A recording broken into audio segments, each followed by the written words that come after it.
Bismillahirrahmanirrahim. Assalamualaikum warahmatullahi wabarakatuh. Alhamdulillahirrahmanirrahim. Terima kasih Bapak Ibu telah berkumpul di sini. Hari ini saya akan menyampaikan diseminasi budaya positif, menyebarkan pemahaman dan penerapan pengalaman.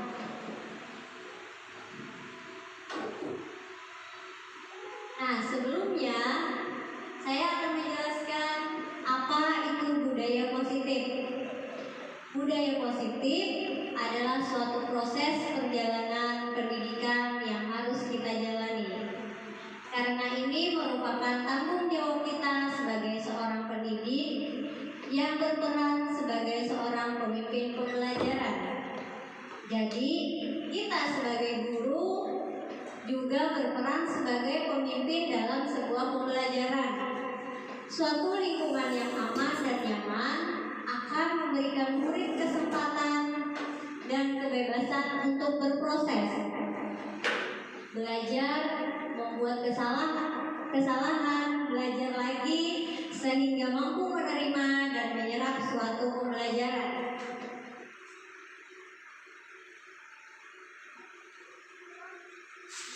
Ada beberapa konsep inti dalam budaya positif, yaitu yang pertama, perubahan paradigma belajar, disiplin positif, nilai-nilai kebajikan, kebutuhan dasar manusia, motivasi perilaku manusia, posisi kontrol guru, keyakinan kelas, dan segitiga restitusi.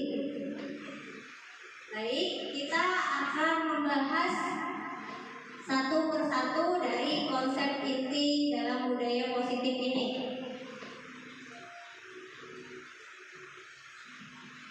Yang pertama, kita akan belajar bersama tentang perubahan paradigma belajar. Bapak Ibu, adakah yang sudah tahu dari budaya positif tadi? Yang pertama ini perubahan paradigma belajar.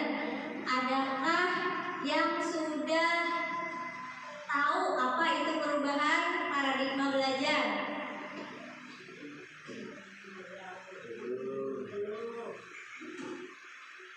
Nah, di dalam budaya positif tadi ada perubahan paradigma belajar. Budaya positif merupakan perwujudan dari nilai-nilai atau keyakinan universal. Keyakinan universal itu adalah keyakinan yang abadi yang diterapkan di sekolah.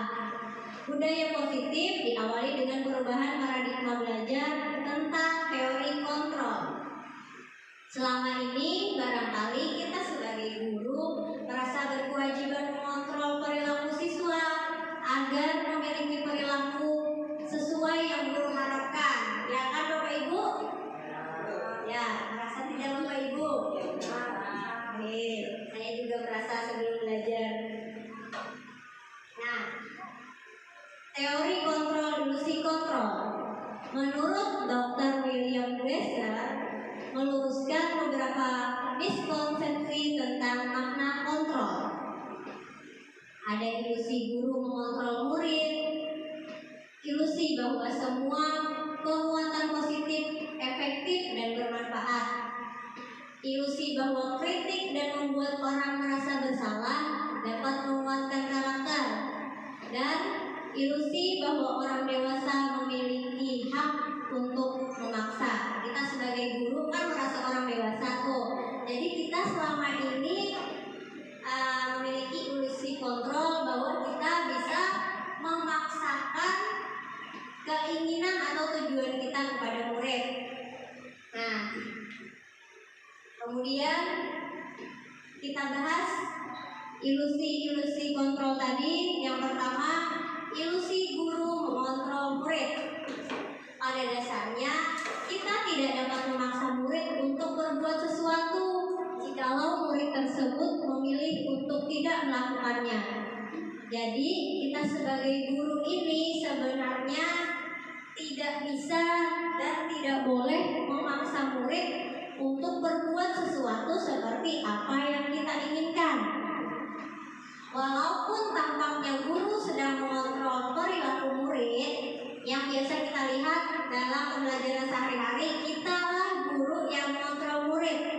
tetapi hal demikian terjadi karena murid sedang mengizinkan dirinya dikontrol. Jadi Bapak Ibu, murid itu datang ke sekolah, dia sudah mengizinkan guru untuk mengontrol dirinya. Nah, sebenarnya kita tidak bisa memaksa murid atau mengontrol murid, hanya saja mereka mengizinkan dirinya ketika datang ke sekolah itu boleh dikontrol oleh guru.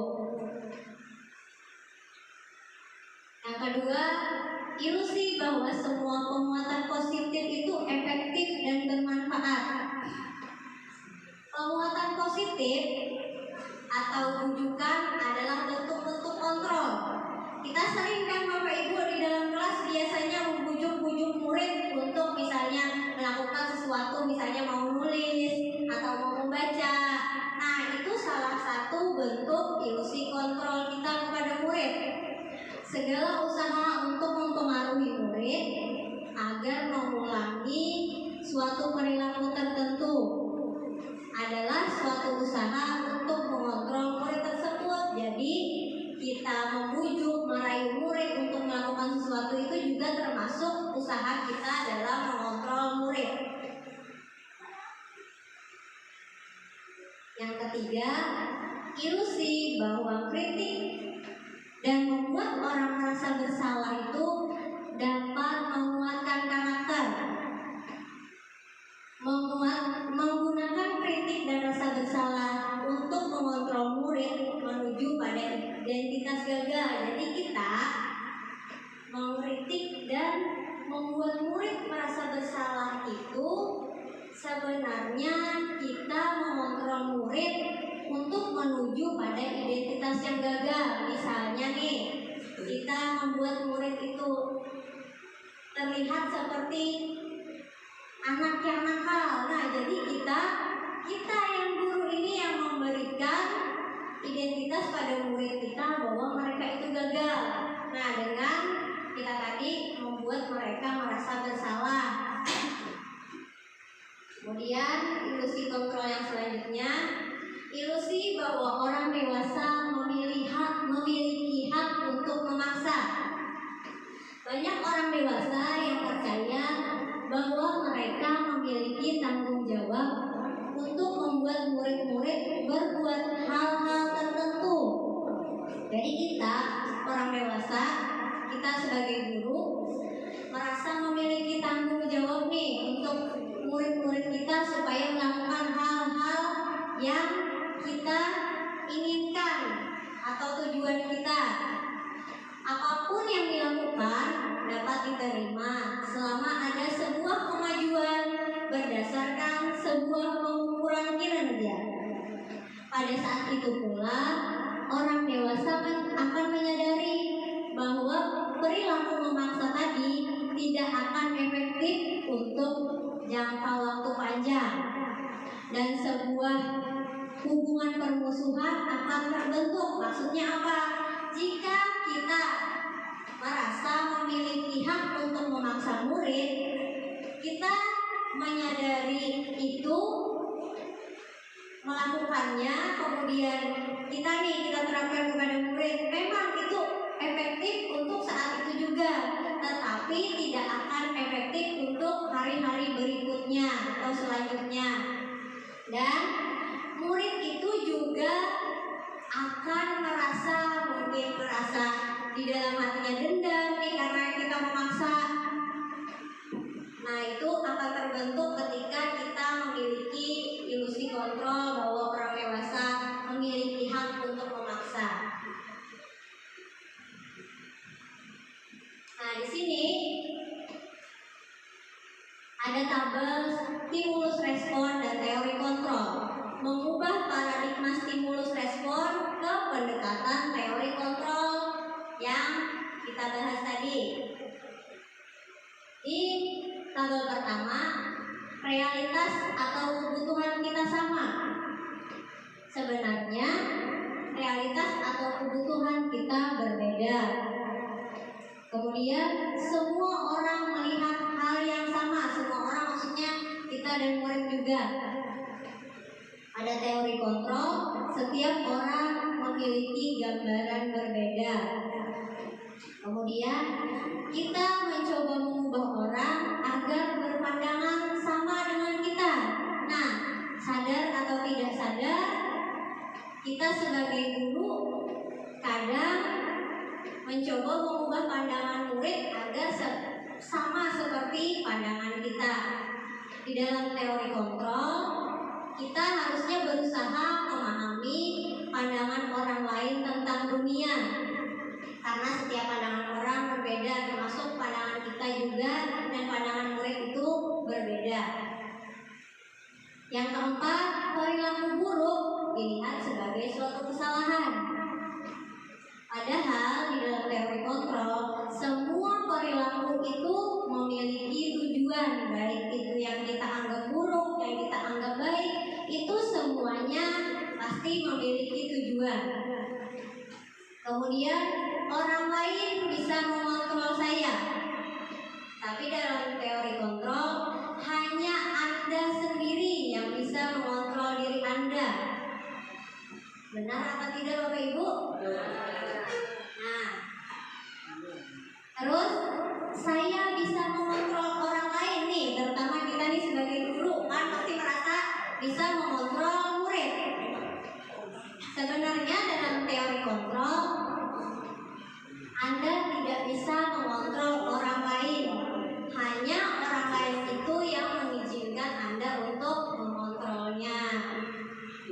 Nah, kemudian dalam stimulus respon, pemaksaan ada pada saat bujukan gagal. Jadi kita biasanya membujuk-bujuk murid untuk melakukan sesuatu yang kita mau, muridnya nggak mau, akhir-akhirnya kita paksa kalau bujukannya gagal. Nah, tetapi dalam teori kontrol, kolaborasi dan konsensus menciptakan pilihan-pilihan baru. Kemudian yang terakhir dalam stimulus respon, mode berpikir menang atau kalah. Tapi dalam teori kontrol itu hanya ada mode berpikir menang dan kalah. Nah, Bapak Ibu, selanjutnya silakan berpasang-pasangan. Kemudian satu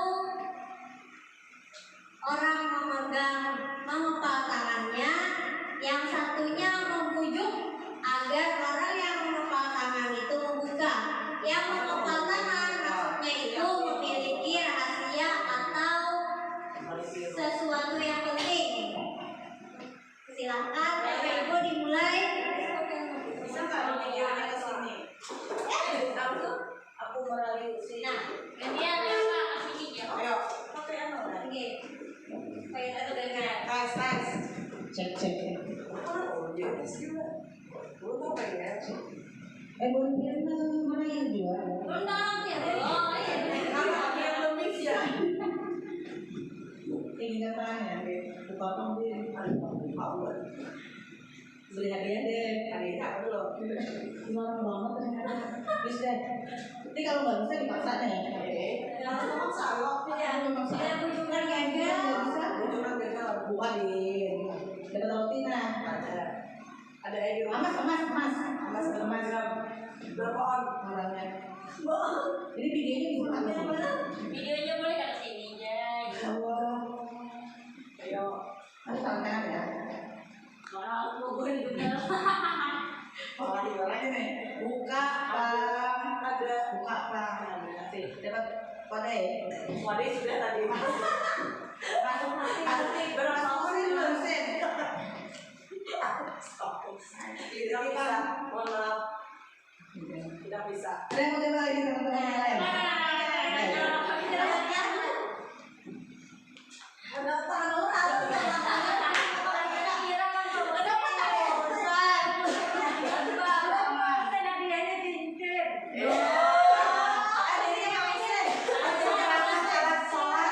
hadiahnya Pak Bidin. Buka abang nggak berani membuka. Baik unik mas cantik ya Allah, mudahan tahun ini lagi dapat lagi yang paling sulit ibadah banyak.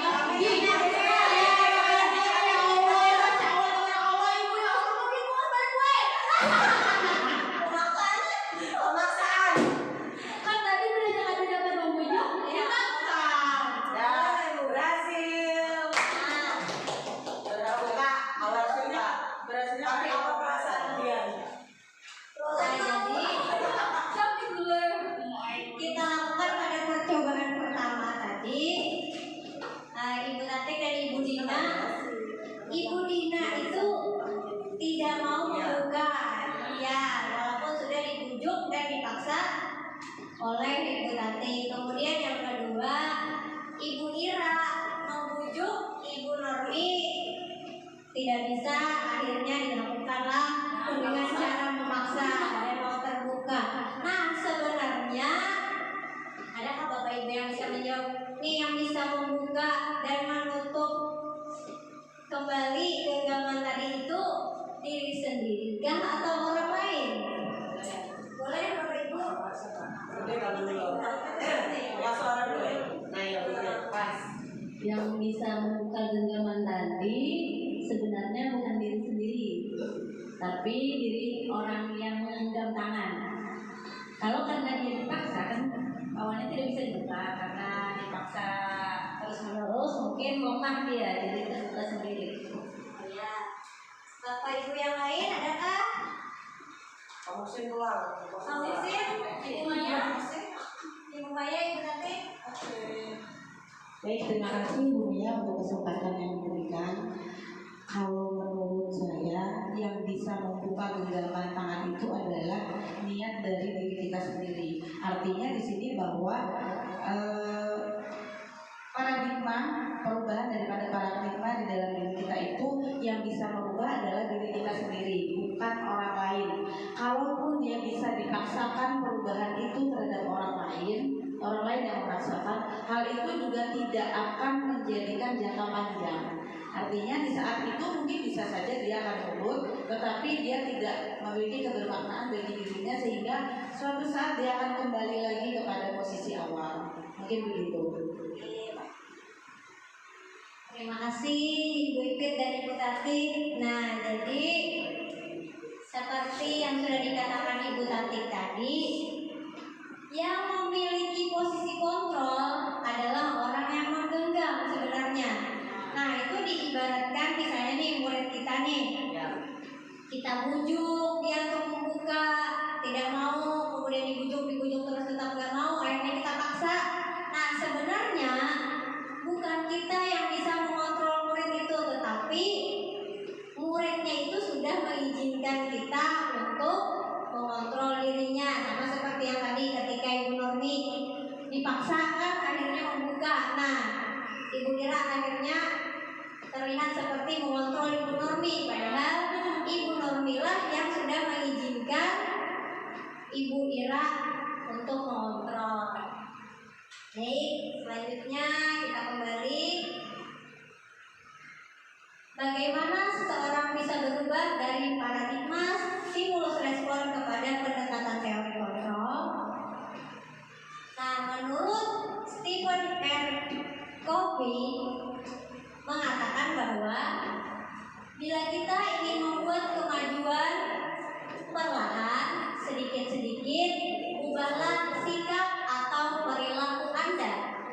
Namun bila kita ingin memperbaiki cara-cara utama kita, maka kita perlu mengubah kerangka acuan kita.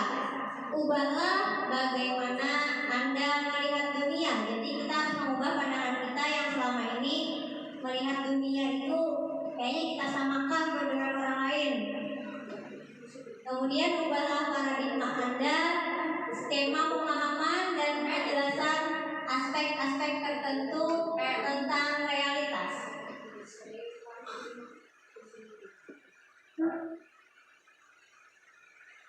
Kesadaran akan paradigma yang ada sangat penting untuk menyadari bahwa pendekatan stimulus respon cenderung melihat perilaku seseorang sebagai reaksi langsung terhadap rangsangan eksternal, seperti tadi contoh menggenggam tadi. Itu akan langsung karena dia dipengaruhi oleh rangsangan eksternal, tetapi itu hanya berlaku mungkin pada saat itu juga, tidak akan berlaku untuk jangka panjang karena dia ada dorongan rangsangan eksternal tadi.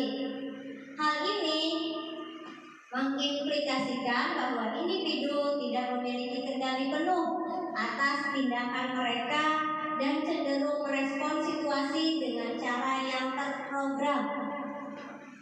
Memahami bahwa terdapat alternatif lain, yaitu pendekatan teori kontrol, merupakan langkah awal yang penting, terutama bagi kita sebagai guru. Karena para paradigma stimulus respon memberikan pemahaman yang dampaknya pada saat itu saja, tidak efektif dalam jangka panjang, serta membuat seseorang patah semangat dalam menjalani kehidupannya. Kita tentu tidak ingin menjadikan murid kita patah semangat dalam belajar dan menjalani kehidupannya. Nah, dengan pendekatan teori kontrol tadi mengajarkan kita bahwa untuk selalu bisa berpikir dan menerapkan sikap positif sehingga akan memberikan dampak positif pula dalam jangka panjang.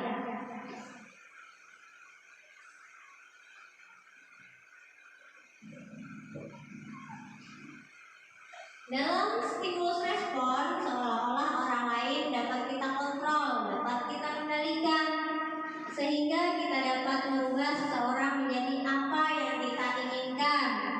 Yang secara tidak sadar mungkin Bapak Ibu pernah melakukan merasa bisa mengendalikan murid. Ya, saya juga begitu, Bapak Ibu. Sebelum belajar saya merasa murid ini karena murid itu tanggung jawab saya, jadi saya bisa memaksa murid itu agar mencapai tujuan yang saya inginkan. Tetapi sebenarnya pada teori kontrol sangat bertolak belakang. Sesuatu yang sedang kita kontrol sebetulnya tidak dapat kita kendalikan, karena yang dapat mengontrol adalah dirinya sendiri. Seperti murid kita tadi, sebenarnya bukan kita yang mengontrol, tapi mereka sendiri yang punya kontrol pada dirinya. Karena yang dapat mengontrol adalah dirinya sendiri, bukan orang lain, bukan orang tuanya, bukan juga kita sebagai gurunya. Sesungguhnya setiap orang berperilaku atau berbuat itu memiliki tujuannya sendiri-sendiri. Kita harus memiliki suatu pola pikir yang lebih tertata agar kita selanjutnya kita lihat bersama pembelajaran dengan paradigma baru. Apa itu pembelajaran dengan paradigma baru? Pembelajaran paradigma baru atau yang biasa kita sebut dengan kurikulum merdeka merupakan pembelajaran yang berorientasi pada penguatan kompetensi dan pengembangan karakter yang sesuai dengan dimensi profil belajar Pancasila.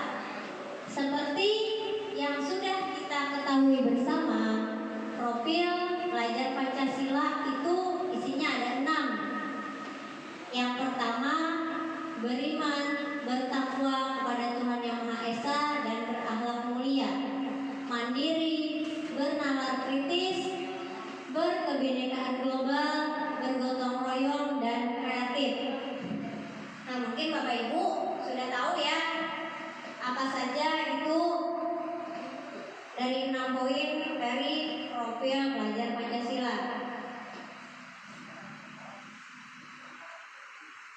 Nah, tadi kita sudah memahami perubahan paradigma baru. Jadi dari yang asalnya nih, mungkin Bapak Ibu sudah tahu atau ada yang belum tahu juga. Nah, sebenarnya seperti apa ilusi kontrol kita. Kemudian kita ubah perlahan-lahan secara bersama-sama, walaupun Bapak Ibu mungkin akan segera mengikuti program pendidikan guru penggerak. Tapi melalui ini saya harap kita bisa bersama-sama belajar dari apa yang saya sampaikan tadi. Nah, selanjutnya disiplin positif.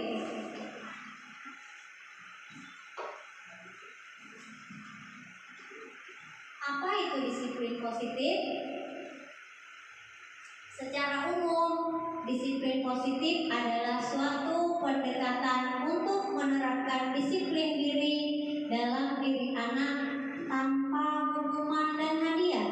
Nah, mungkin Bapak Ibu ada yang bertanya-tanya, selama ini kita menerapkan disiplin masih dengan menggunakan hukuman atau sanksi dan hadiah atau reward ya Bapak Ibu? Nah, disiplin positif itu tidak ada, dalam menerapkan itu tidak ada hukuman dan juga tidak ada hadiah. Bagi yang melanggar tidak kita berikan hukuman. Maksudnya ini apa? Dan yang misalnya sesuai atau menaatinya kita beri hadiah. Itu nanti kita akan membahasnya bersama-sama di sini. Jadi disiplin positif itu perlu diterapkan baik dalam lingkungan keluarga maupun lingkungan sekolah, terutama lingkungan kelas kita. Dengan menerapkan disiplin positif, diharapkan tindak kekerasan dapat dihindari. Kita flashback zaman dulu, Bapak Ibu, pendidikan zaman dulu, kita adalah produk dari pendidikan zaman dahulu. Nah, kita juga tidak bisa menyalahkan itu pendidikan zaman dahulu, karena zaman dahulu tidak ada media seperti sekarang ini, tidak ada Google, tidak ada mungkin webinar dan lain-lain, pendidikan online dan lain-lain. Nah, guru zaman dahulu menurut pandangan saya itu mereka masih menggunakan hukuman dan hadiah. Nah, dari mereka itu mungkin ada dari kita yang dulu pernah dihukum secara dengan kekerasan ya fisik. Secara tidak langsung kita pasti mengingatnya kan Bapak Ibu sampai sekarang. Nah, itu kenapa dalam disiplin positif itu tidak ada hukuman dan hadiah. Disiplin banyak orang yang memaknainya sebagai sesuatu yang dilakukan seseorang pada orang lain untuk mendapatkan kepatuhan dan memiliki kecenderungan ketidaknyamanan, serta sering dihubungkan dengan tata tertib yang berkaitan dengan sanksi dan hukuman bagi yang melanggarnya. Jadi banyak orang memaknai disiplin itu seperti itu Bapak Ibu, ketika melanggar itu dapat hukuman dan diberi sanksi. Ki Hajar Dewantara, Bapak Pendidikan Indonesia, menyatakan bahwa untuk mewujudkan murid yang merdeka, murid harus memiliki disiplin yang kuat yang berasal dari dirinya ataupun berasal dari luar diri, yang dinyatakan dalam bukunya yaitu Pemikiran, Konsepsi Keteladanan, Sikap Merdeka, cetakan kelima tahun 2013 halaman 470, yang berbunyi, di mana ada kemerdekaan, disitulah harus ada disiplin yang kuat. Sungguh pun disiplin itu bersifat self-discipline, yaitu kita sendiri yang mewajibkan kita dengan sekeras-kerasnya. Tetapi itu sama saja, sebab jikalau kita tidak cakap melakukan self-discipline, wajiblah penguasa lain mendisiplinkan diri kita. Dan peraturan demikian itulah harus ada di dalam suasana yang merdeka.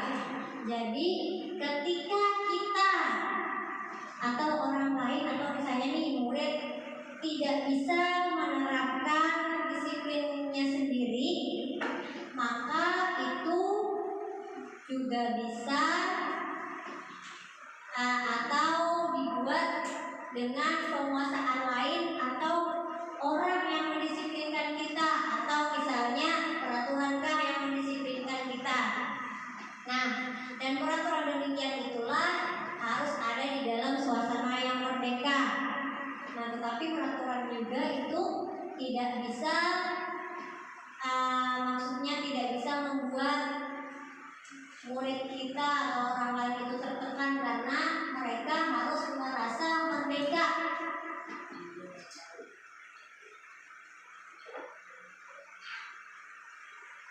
Adapun definisi kata merdeka menurut Ki Hajar Dewantara adalah mardika iku jarwanya noramu kasih kepalren. Nging uga kuat kuasa aman diri priangga. Mohon maaf jika saya ada kesalahan pelafalan karena masih kurang bisa membaca apalagi bahasa Jawa. Jadi merdeka itu menurut Ki Hajar Dewantara tidak hanya terlepas dari perintah, akan tetapi juga cakap buat memerintah diri sendiri. Artinya misalnya bukan berarti merdeka itu tanpa perintah, tanpa aturan, tetapi juga harus bisa atau memerintah mengatur diri sendiri.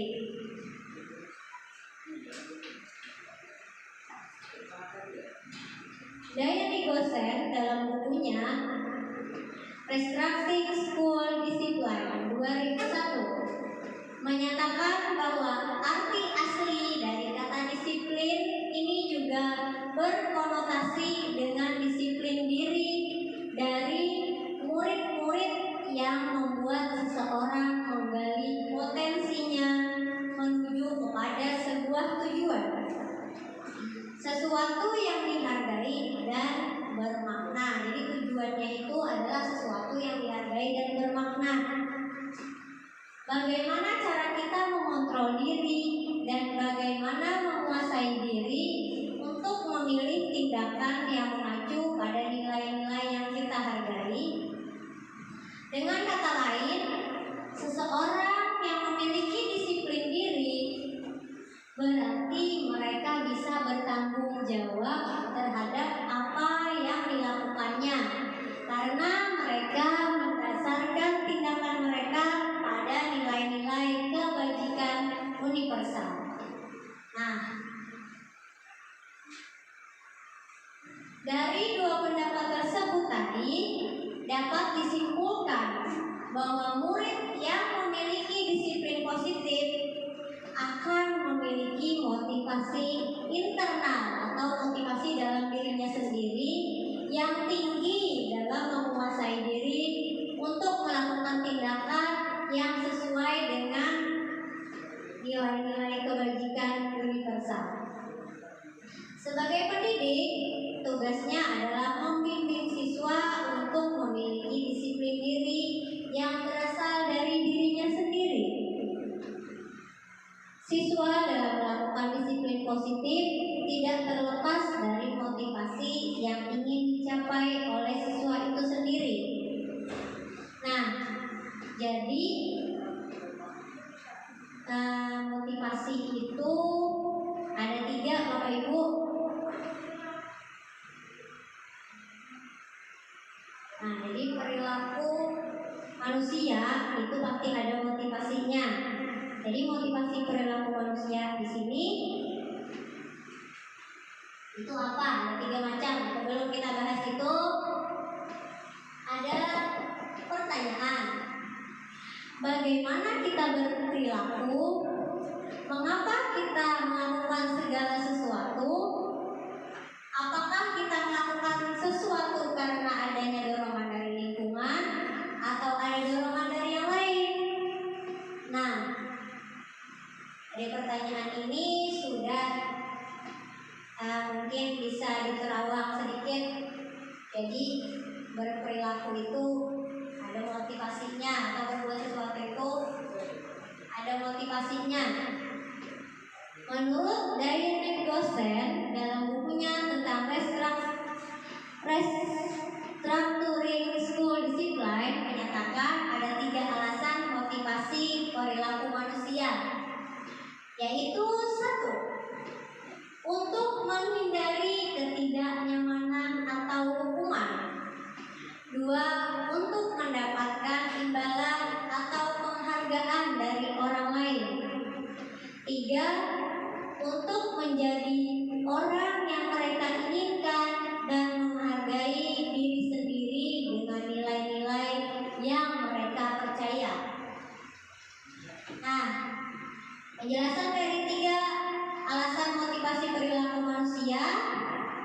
Yang pertama, untuk menghindari ketidaknyamanan atau hukuman.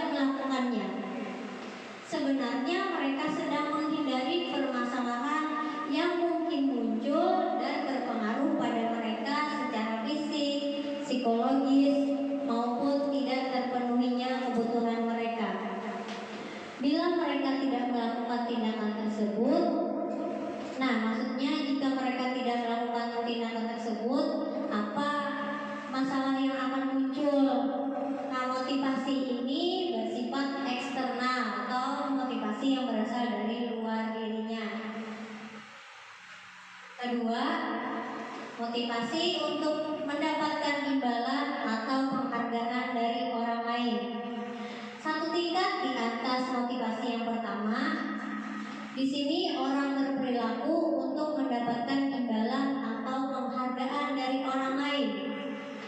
Orang dengan motivasi ini akan bertanya, apa yang akan saya dapatkan apabila saya melakukannya? Mereka melakukan sebuah tindakan untuk mendapatkan pujian dari orang lain yang menurut mereka penting dan mereka letakkan dalam dunia berkualitas mereka. Mereka juga melakukan sesuatu untuk mendapatkan hadiah, pengakuan, atau imbalan. Motivasi ini juga sama seperti motivasi yang pertama, bersifat eksternal. Yang ketiga, untuk mendapatkan imbalan atau penghargaan.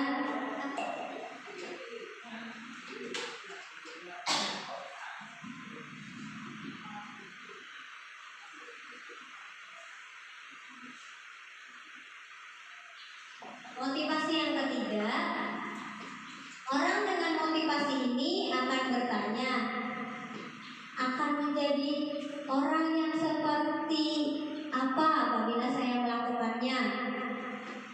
Mereka melakukan sesuatu karena nilai-nilai yang mereka yakini dan hargai, dan mereka melakukannya karena mereka ingin menjadi orang yang melakukan nilai-nilai yang mereka yakini tersebut.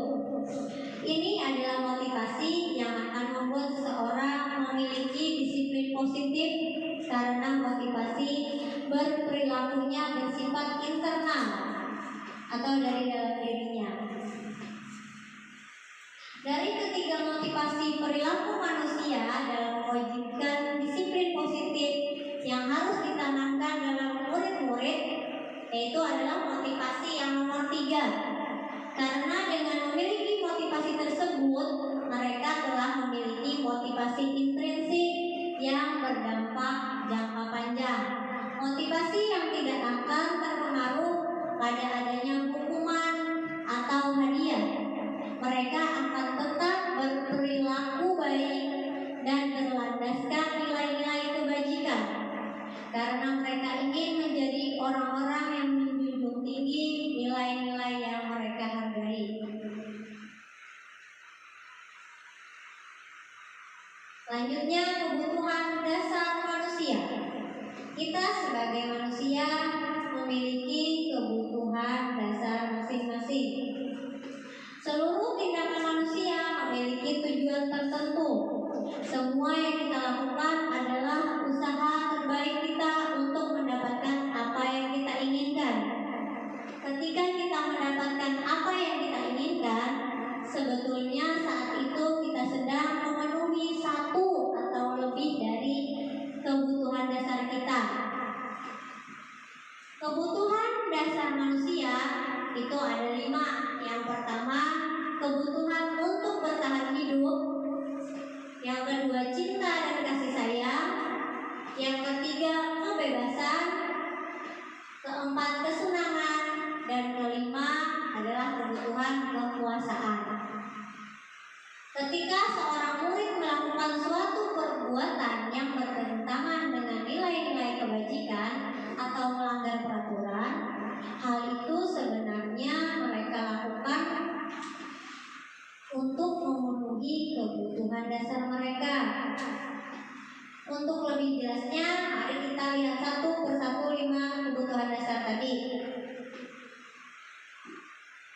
1. Kebutuhan bertahan hidup atau survival adalah kebutuhan yang bersifat fisiologis untuk bertahan hidup, misalnya kesehatan, rumah, dan makanan. Seks sebagai bagian dari proses reproduksi termasuk kebutuhan untuk tetap bertahan hidup. Komponen psikologis pada kebutuhan ini meliputi kebutuhan akan perasaan aman. Nah, yang kedua, cinta dan kasih sayang. Kebutuhan ini adalah kebutuhan psikologis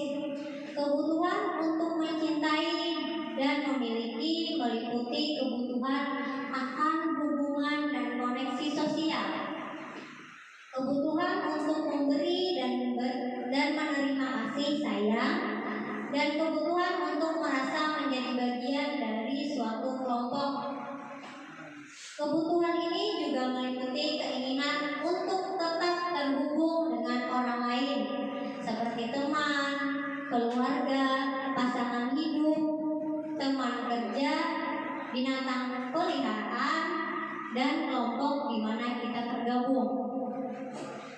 Anak-anak yang memiliki kebutuhan dasar cinta dan kasih sayang yang sangat tinggi biasanya ingin disukai dan diterima oleh lingkungannya. Mereka juga akrab dengan orang tuanya. Biasanya mereka belajar karena suka pada gurunya. Bagi mereka, teman sebaya sangatlah penting. Mereka juga biasanya suka bekerja dalam kelompok. 3. Kebutuhan penguasaan atau kebutuhan pengakuan atas kemampuan.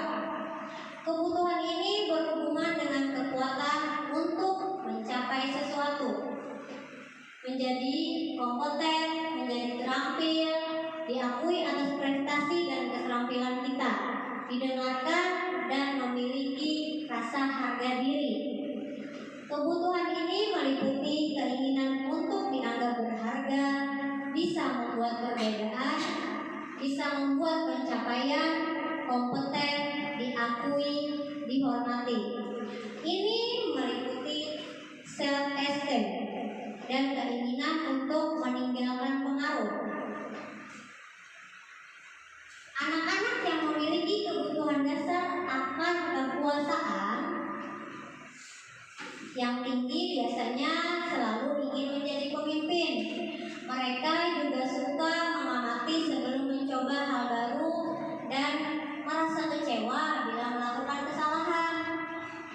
Mereka juga biasanya rapi dan sistematik dan selalu ingin mencapai yang terbaik.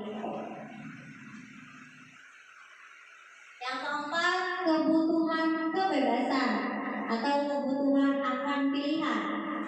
Kebutuhan untuk bebas adalah kebutuhan akan kemandirian, otonomi, memiliki pilihan dan mampu mengendalikan arah hidup seseorang. Anak-anak dengan kebutuhan kebebasan yang tinggi menginginkan pilihan. Mereka perlu banyak bergerak, suka mencoba-coba, tidak terlalu terpengaruh orang lain, dan senang mencoba hal baru dan menarik. Yang kelima, kebutuhan kesenangan atau kebutuhan untuk merasa senang. Kebutuhan akan kesenangan adalah kebutuhan untuk mencari kesenangan saya dalam bermain dan tertawa. Bayangkan Bapak Ibu, hidup tanpa kenikmatan apapun, betapa menyedihkannya jika kita tidak bisa tertawa, tidak bisa merasa senang, dan tidak bisa merasa bermain. Glaser menghubungkan kebutuhan akan kesenangan dengan belajar. Semua hewan dengan tingkat intelijensi tinggi seperti anjing, lumba-lumba, primata, dan lain-lain itu mereka bermain.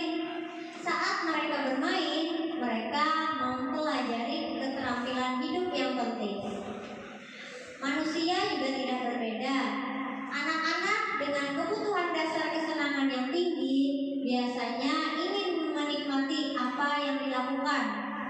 Mereka juga konsentrasi tinggi saat mengerjakan hal yang mereka senangi.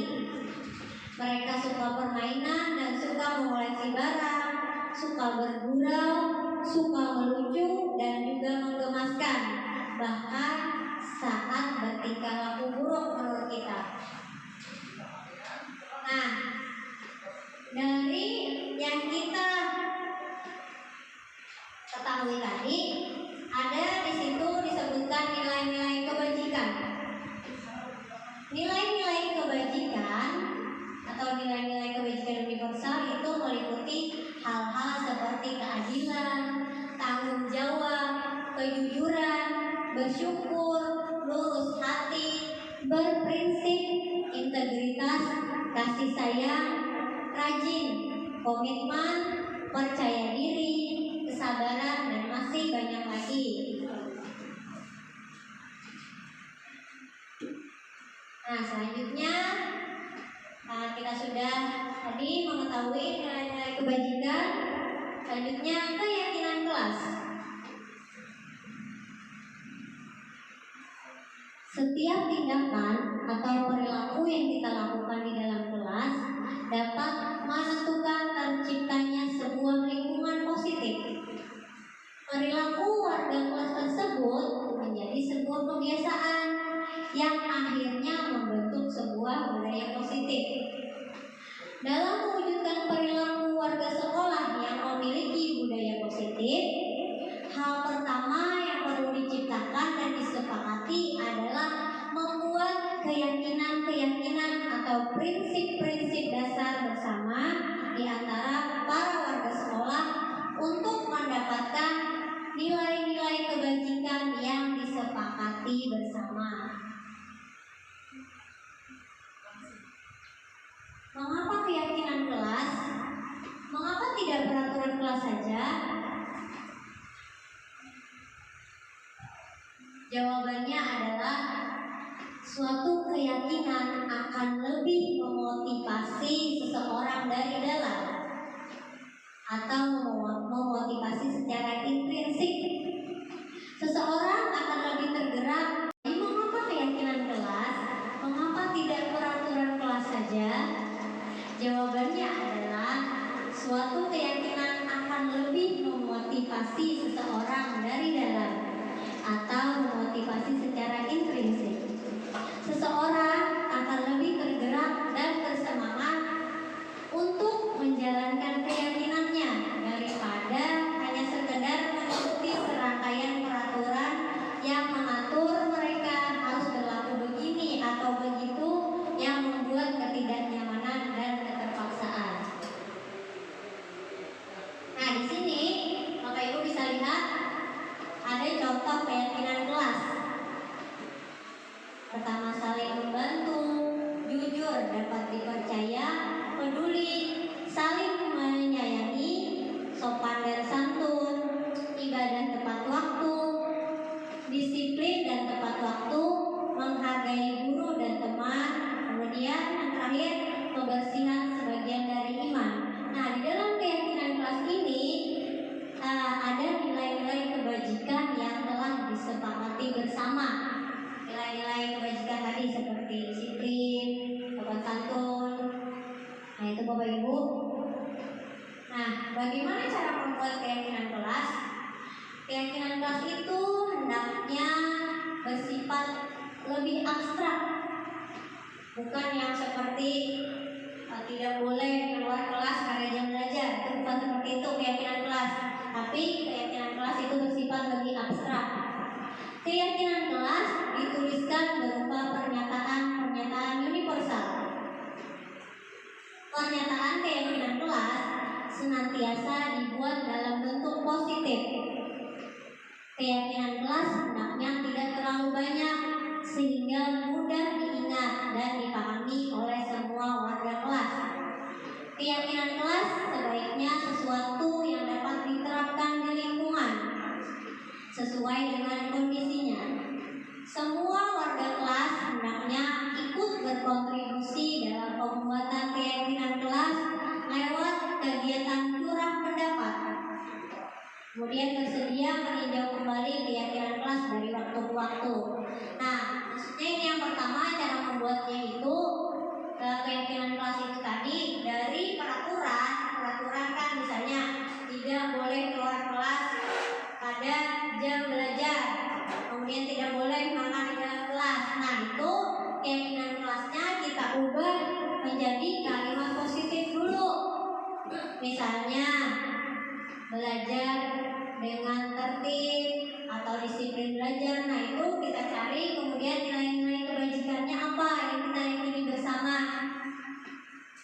Nah, di sini juga keyakinan kelas itu sebaiknya sesuatu yang dapat diterapkan di lingkungan kita. Tidak usah terlalu jauh kemana-mana. Jadi kita di lingkungan kelas kita yang bisa murid kita dan kita sendiri terapkan. Kemudian keyakinan kelas itu dibuat melalui curah pendapat. Jadi guru dan murid itu saling bercurah. Apa nih yang baiknya di kelas supaya kelas kita menjadi kelas seperti yang kita inginkan. Nah, Bapak Ibu, sebelum kita membuat keyakinan kelas, nih di sini ada perintah, ayo membuat keyakinan kelas. Sebelum membuat keyakinan kelas, Bapak Ibu bisa berdiri dulu di samping kursinya masing-masing.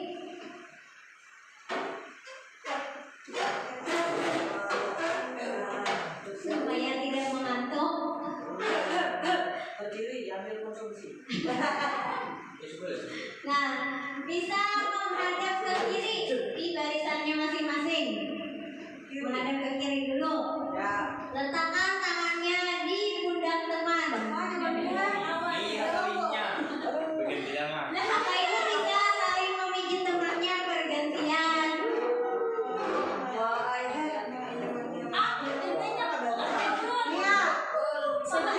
Sejam ya. Ini kayaknya ada maulah melek tapi malah mengantuk. Kita hanya sejam. Ada bagian kan? Belum.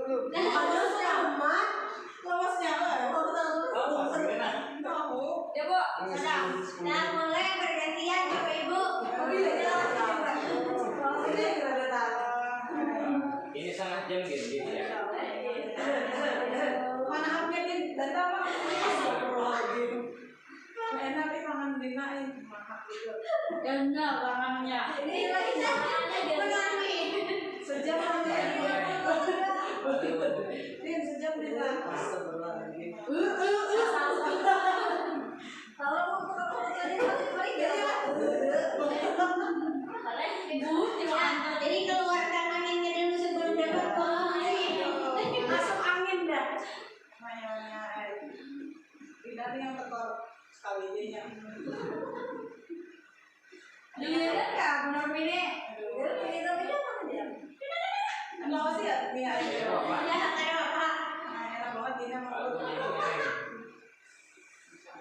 Gue pernah berdiri di Refleksi. Ayo gitu, langsung ada banyak. Alhamdulillah untuk kuliah semalam langsung berdiri. Gimana dia kalau buka praktek di astagfirullah. Ayo ada biasa sama siapa kawan. Ibu Mia ini bingung kau.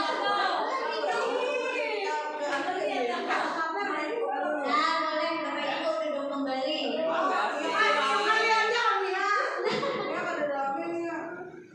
Kalau kita ambil dulu. Itu aku juga jadi yuk. Mati. Ayo. Nah,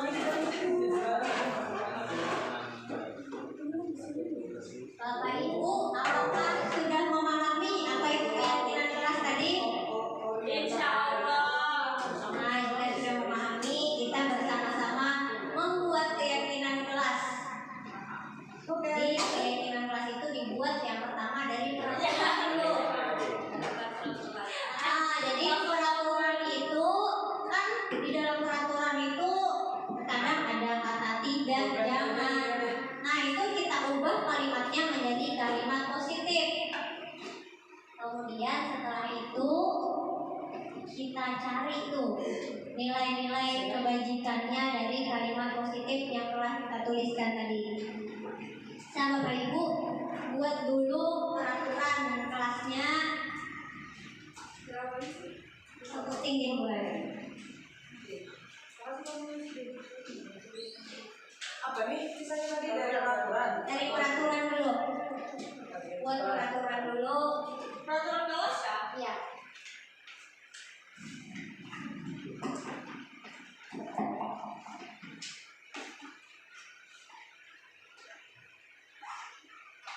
Penting jadi naik. Syuting gue. Apa contohnya bu? Contohnya peraturan kelas yang familiar.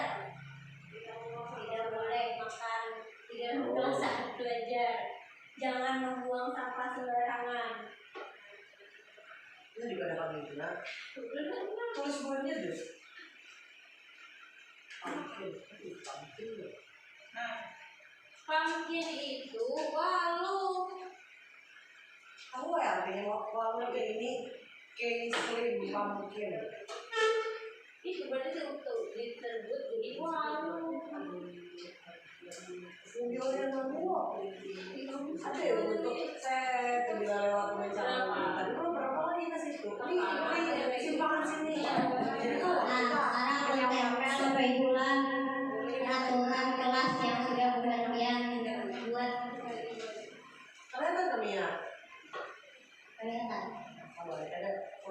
misalnya. Saya kan yang membaca. Ini ya.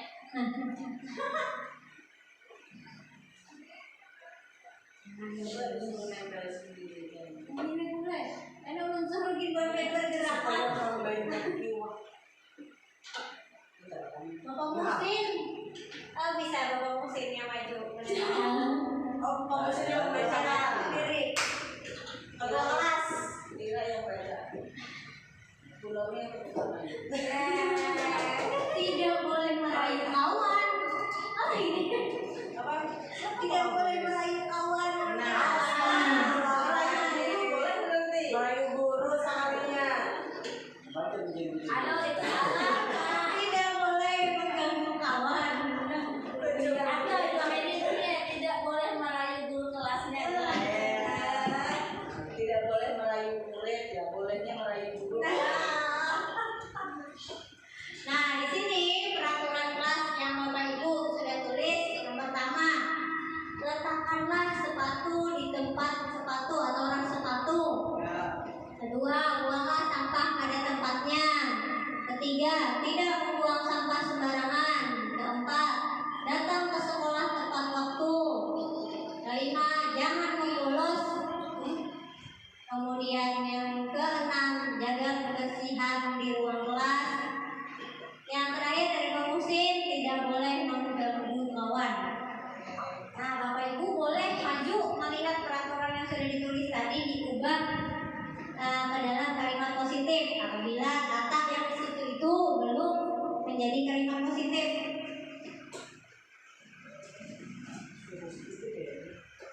Itu kemudian anak berjalan loh. Ini ke muka melihat.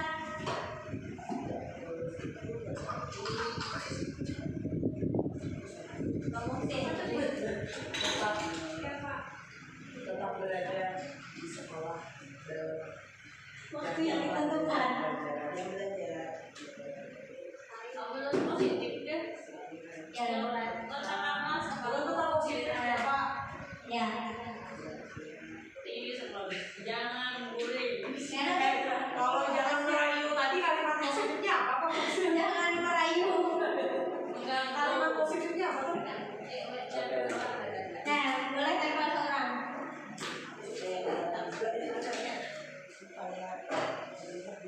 Nah, ini ulang tulis kalimat positifnya tak tinggal. Bulan September, Oktober, Oktober, 24 Oktober tahun ini Mana ada ibu? tidak ada tanggal merah di belakang.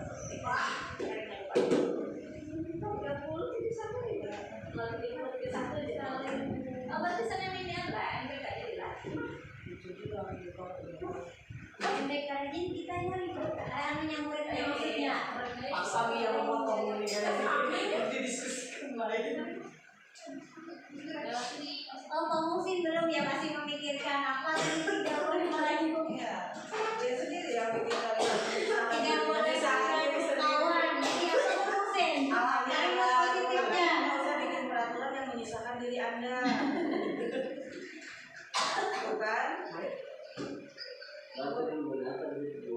Apa tadi? Tidak boleh mengganggu kawan. Oh, berteman dengan sesama, selalu berteman dengan teman yang lain. Iyalah. Yang mereka percayai. Sebelumnya kita telah belajar tentang teori kontrol bahwa pada dasarnya kita memiliki motivasi intrinsik. Melalui restitusi ini, ketika murid berbuat salah, kita sebagai guru akan menghadapi dengan cara yang memungkinkan murid untuk membuat evaluasi internal tentang apa yang dapat mereka lakukan untuk memperbaiki kesalahan mereka dan mendapatkan kembali harga dirinya. Nah, supaya murid itu tidak lagi dianggap atau dicap sebagai murid yang nakal atau gagal. Jadi kita lakukan restitusi. Restitusi menguntungkan korban, tetapi juga menguntungkan orang lain yang telah berbuat salah. Ini sesuai dengan prinsip dari teori kontrol William Glasser tentang solusi menang-menang tadi yang sudah kita lihat di dalam tabel teori kontrol. Restitusi bukan untuk menebus kesalahan, namun untuk belajar dari kesalahan. Restitusi memperbaiki hubungan. Restitusi adalah tawaran, bukan paksaan. Restitusi menuntut untuk melihat ke dalam diri. Restitusi mencari kebutuhan dasar yang mendasari tindakan. Restitusi diri adalah cara yang paling baik. Restitusi itu menguatkan. Restitusi fokus pada karakter, bukan tindakan. Restitusi mengembalikan murid-murid yang berbuat salah pada kelompoknya dengan identitas yang baru atau bukan identitas gagal. Nah, ini tadi yang belum bahas hukuman, konsekuensi, dan restitusi. Kita menganggap murid itu gagal jika kita misalnya memberi hukuman. Murid atau anak belajar menyembunyikan kesalahan, itu hasilnya. Kemudian mencoba mengontrol anak dengan penguatan negatif atau membayar impas dari kesalahannya. Dampak pada murid yaitu marah, merasa bersalah, rendah diri, bahkan mengasingkan diri. Hukuman itu biasanya dibuat oleh guru.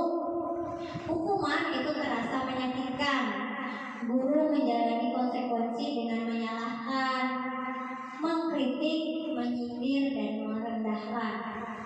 Nah, identitas yang sukses dalam disiplin positif ada dalam konsekuensi, yaitu murid atau anak belajar taat peraturan. Tapi jika sudah kita lakukan restitusi, maka murid akan belajar memecahkan masalah. Nah, jika diberi konsekuensi, murid mencoba mengontrol anak dengan penguatan positif.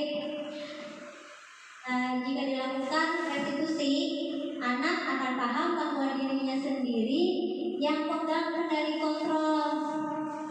Dalam konsekuensi, kehilangan hak, waktu jeda seorang diri, dan penahanan. Tapi dalam restitusi, murid tidak akan kehilangan waktu, namun bersemangat untuk memperbaiki diri. Dalam restitusi sudah diketahui atau masuk akal. Nah, tetapi jika sudah dilakukan restitusi berupa undangan untuk mengadakan restitusi, artinya kita tuh hanya mengundang.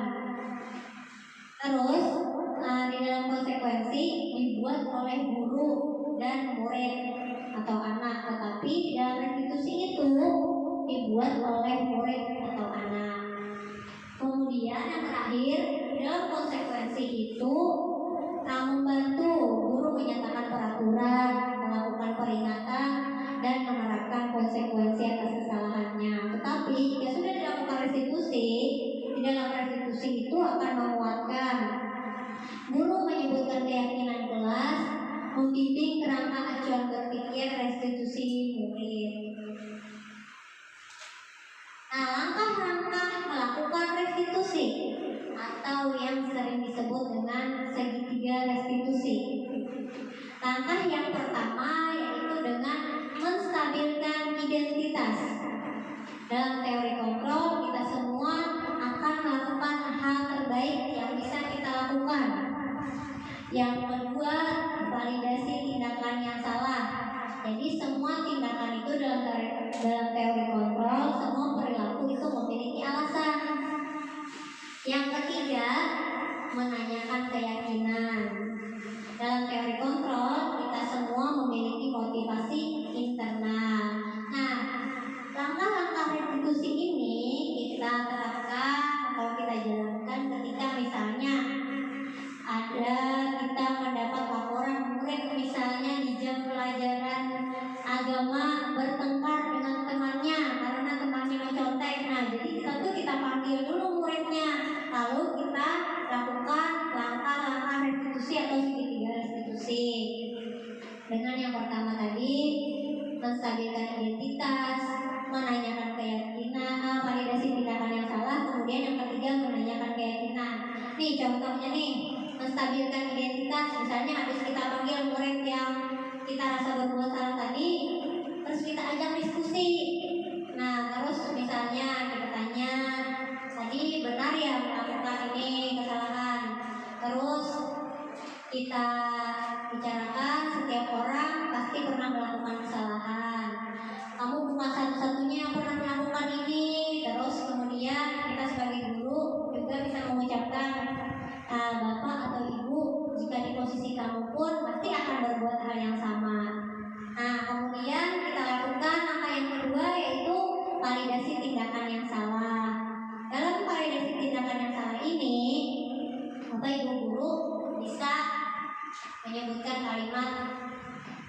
kamu tentu punya alasan mengapa melakukan itu, melakukan yang menurut kita salah tadi.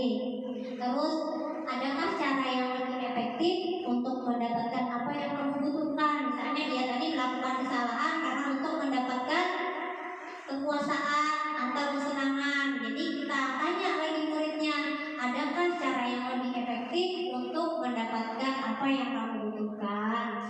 Nah, setelah sudah tadi dilakukan validasi tindakan yang salah, kemudian langkah yang terakhir, yang ketiga, kita menanyakan keyakinan kelas yang sudah dibuat dan disepakati bersama. Jadi kita tanya murid itu tadi, keyakinan kelas apa yang telah kita sepakati? Tadi yang menjawab tuh. Kemudian kita tanya lagi, apakah sikap kamu tadi sudah sesuai dengan keyakinan kelas kita? Nah, terus kita carikan solusi dari permasalahannya. Kamu ingin menjadi orang yang seperti apa? Nah, jika misalnya dia ingin memenuhi kebutuhan kesenangan, maka kita carikan cara lain, kita bantu atau kita bimbing menuntun dia mencari solusi dalam pemenuhan kebutuhannya tadi. Nah, sekian Bapak Ibu dari saya. Terima kasih banyak atas waktu yang telah Bapak Ibu luangkan hari ini. Semoga kita semua dapat menerapkan yang telah kita ketahui bersama tadi. Nah, saya juga sudah menerapkannya kemarin di kelas 5A, mencoba menerapkan segitiga restitusi. Nah, ada videonya, tapi nanti saja jika ingin melihat ya Bapak Ibu ya. Nah, kemudian juga saya kemarin sudah melakukan atau membuat keyakinan kelas dari kesepakatan kelas tadi diubah ke keyakinan kelas. Bapak Ibu, adakah kritik atau saran atau boleh juga pertanyaan dari Bapak Ibu? Boleh? Atau saran?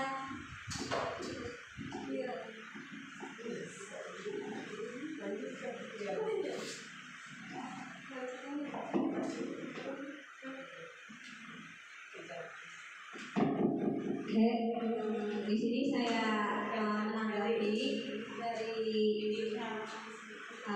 dari apa yang disampaikan Ibu Mia. Pertama, kami terima kasih banyak karena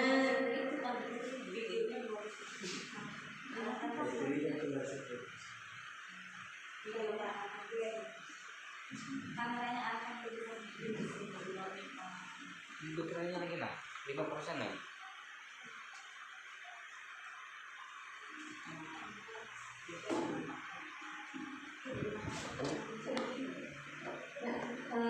baiklah, di sini saya menanggapi dan atas penyampaian dari Ibu Mia tadi.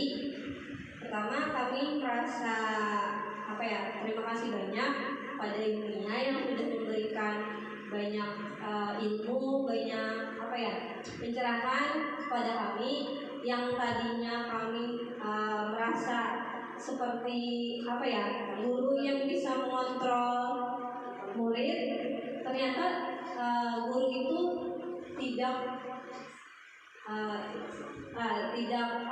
tidak harus seperti itu yang mengontrol murid. Dulu kami merasa mungkin murid itu adalah harus tunduk gitu sama guru. Nah, ternyata tidak seperti itu ya. Jadi banyak sekali pencerahan dari gurunya bahwa sebenarnya murid itu dia bisa mengontrol dirinya sendiri. Kemudian tugas kita sebagai guru itu membimbing mereka bagaimana mereka memiliki keyakinan dan nilai-nilai kebajikan pada diri mereka.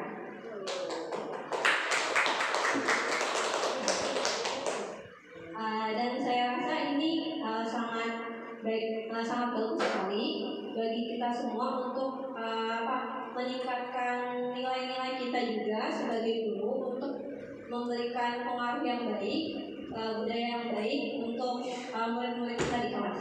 Ya. Oke, terima kasih.